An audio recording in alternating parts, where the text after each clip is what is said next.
హైదరాబాద్లోని కోకాపేటలో ఉన్నటువంటి కురుమ సామాజిక వర్గానికి ప్రభుత్వం కేటాయించినటువంటి భూమి ఏదైతే ఉందో అది ఆ సామాజిక వర్గానికి సంబంధించినటువంటి పిల్లల భవిష్యత్తుకి, ఆ పిల్లల చదువులకు, అట్లనే ఒక సాంస్కృతిక కేంద్రాలకు దేనికో ఉపయోగపడాల్సినటువంటి అవసరం అయితే ఉంటుంది.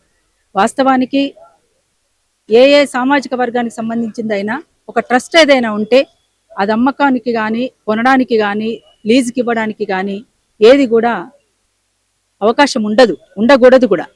ఒక ట్రస్ట్ సంబంధించినటువంటి నిబంధనలు అవి. కానీ ఆ నిబంధనలకు విరుద్ధంగా ఇవాళ జరుగుతున్నటువంటి ఆ ప్రయత్నం అంటే నారాయణ ఇన్స్టిట్యూషన్స్కి భూమి పూజ జరగడం మాత్రం చాలా బాధాకరం, విచారకరం కూడా. ఇప్పటికైనా మించిపోయింది లేదు. అందరూ కూర్చొని ఒకసారి మాట్లాడుకుని అది ముందుగా విత్డ్రా చేసుకోవాలి. విత్డ్రా చేసుకొని ఒకసారి ఇంటర్నల్ మీటింగ్ ఏర్పాటు చేసుకోవాలి. ఇందులో ఈ సామాజిక వర్గంలో ఉన్నటువంటి పెద్దలు, యువకులు, మహిళలు, విద్యార్థులు, ఇంటెలెక్చువల్స్ ఇట్లాంటి వాళ్ళని కొంతమందిని సెలెక్టెడ్ పీపుల్గా ఉన్నటువంటి వాళ్లతో ఇంటర్నల్ మీటింగ్ ఏర్పాటు చేసుకొని సమిష్టి నిర్ణయంతో సమిష్టి కృషి జరగాల్సినటువంటి అవసరం ఉంటుంది. అట్లా జరిగితే ఈ సామాజిక వర్గానికి సంబంధించి అభివృద్ధి కూడా జరుగుతుంది. నిజంగానే ఒకవేళ ఈ రకంగా జరగకపోతే ఈ అభివృద్ధికి ఆటంకం కలిగించినటువంటి వాళ్ళుగా మీరు మిగిలిపోతారనేటువంటిది మాత్రం అది వాస్తవం. అట్లాంటిది జరగకుండా ఉండాలి అంటే ఖచ్చితంగా ఇది సమిష్టి నిర్ణయం జరగాలి, సమిష్టి కృషి జరగాలి. సమిష్టిగా ముందుకు పోతే ఏదైనా సాధ్యం కానిది ఏది కూడా ఉండదు.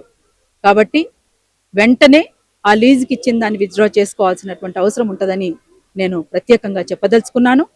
ఎవరైతే ఏ పెద్దలైతే ఇందులో ఉండి ముందుకు నడిపిస్తున్నారో వాస్తవానికి ప్రభుత్వం నుంచి ఒక మంచి సదుద్దేశంతోనే ఇచ్చారనుకుంటున్నాం. వాళ్ళు సదుద్దేశంతో ఇచ్చినటువంటి భూమిని, సదుద్దేశంతో వచ్చినటువంటి ఆ ప్రాపర్టీని ఆ సామాజిక వర్గానికి అభివృద్ధికి ఉపయోగపడాలి. కానీ ఇప్పటికే ఒకవైపున ప్రభుత్వ బడులు, ప్రభుత్వ కాలేజీలు, ప్రభుత్వ హాస్టళ్ళు డెవలప్ చేయాలని చెప్పేసి చాలా మంది మాలాంటి వాళ్ళని చాలా మంది మాట్లాడుతున్నాం. అట్లయితే విద్య అందరికీ అందుబాటులో ఉంటుందని పెద్ద పెద్ద కార్పొరేట్ స్కూళ్ళల్లో, కాలేజీలలో ఫీజులు కట్టలేక చచ్చిపోతున్నారు, ఆపుతున్నారు. చదువునే ఆపుకునే పరిస్థితికి వచ్చింది చాలా మందిని. ఆడపిల్లలకైతే చదివేందుకు లేక కట్నాలు ఇచ్చి పెళ్లి చేయాలి కదా, ఇంకా దాంతో సరిపుచ్చుకుందాం అనే పద్ధతుల్లో కూడా ఆడపిల్లల చదువులకు కూడా ఆటంకం అవుతుంది. అంతేకాకుండా ఈ కురుమ సామాజిక వర్గానికి సంబంధించినటువంటి ఆడపిల్లలు, నాకు తెలిసినటువంటి 2-3 పిల్లలు ఇక్కడ చదువుకుంటూ వేరే చోట, అంటే చదువుకోవడం అంటే వేరే ఎగ్జామ్స్ రాయడానికి ఒక ఇన్స్టిట్యూషన్స్ లోకి పోతున్నటువంటి పరిస్థితిలో ఉన్నటువంటి పిల్లలు ఎక్కడ ఉండాలనో తెలియక ప్రైవేట్ హాస్టల్లో ఉంటే ఫీజులు కట్టాలి కదా, వాటికి చెల్లించాలి, అద్దె చెల్లించాలనుకుంటే ఇంట్లో ఉన్నటువంటి పరిస్థితులు బాగా లేవని షాపింగ్ మాల్స్ లో పనిచేస్తూ చదువుకుంటున్నటువంటి పిల్లలు ఉన్నారు ఇక్కడ. అటువంటి పిల్లలు రేపు ఇదే ప్లేస్ లో ఈ సామాజిక వర్గానికి సంబంధించినటువంటి బిల్డింగ్లు ఏర్పాటు చేస్తే తప్పనిసరిగా వాళ్ళు ఇక్కడ ఉండి చదువుకునేటువంటి అవకాశం కూడా ఉంటది. కాబట్టి వెంటనే నారాయణ ఇన్స్టిట్యూషన్స్ కి ఇచ్చినటువంటి దాన్ని విత్డ్రా చేసుకోవాలని నేను కోరుతున్నాను. Thank you.